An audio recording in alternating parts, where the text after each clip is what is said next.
Открывая мероприятие Астамурлогу, министр туризма Абхазии отметил, что глэмпинг подразумевает развитие агротуризма, потому что в Абхазии многие проживают на селе. Если удастся реализовать идею глэмпинга для сельского жителя, это, несомненно, положительно повлияет на многие факторы развития в целом страны. Вы знаете, что программа глэмпинга с этого года реализуется. Условия, наверное, скажем так, для нас, может, непривычные, сложные, но я думаю, что это начало. Может быть, они чуть будут пересмотрены, возможно, мы подготовимся лучше и в будущем году еще активнее будем в ней участвовать. Надеюсь, что и, пул вырастет. Да, сегодня это 150 миллионов рублей по программе выделено на развитие глэмпинга.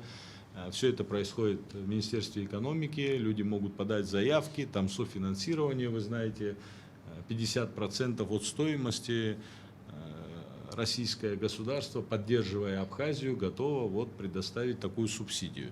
Вот такие возможности сегодня есть. Жанна Кира, президент и основатель Ассоциации глэмпингов России, приехала с конкретными идеями и предложениями для предпринимателей Абхазии. Ассоциация может помочь направить и предложить различные меры поддержки совместно с Республикой Абхазия. Собственно говоря, те гранты, которые сейчас выделяются, это тоже большая поддержка. У нас на Россию было выделено 40 миллиардов грантов.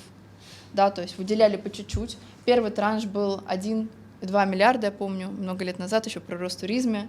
И на эти деньги первый раз предприниматели поставили эти домики, потом в эти домики поехали федеральные чиновники, посмотрели, как классно можно отдыхать в России в разных уголках. Решили выделить еще 39 миллиардов рублей. Участники узнали об ассоциации, о проделанной ею работе, услышали полезные советы. Встреча проходила в формате диалога. У нас есть тоже 2 проекта в Крыму, но в связи с боевыми действиями мы немножко притормаживаем, но ездим, берем большой пример с наших братьев и сестер, очень много чему хотим научиться, но есть еще предложение на будущее. Хотим какое-то совместное предприятие по производству кое-каких аксессуаров и мебели, в частности, из бамбука.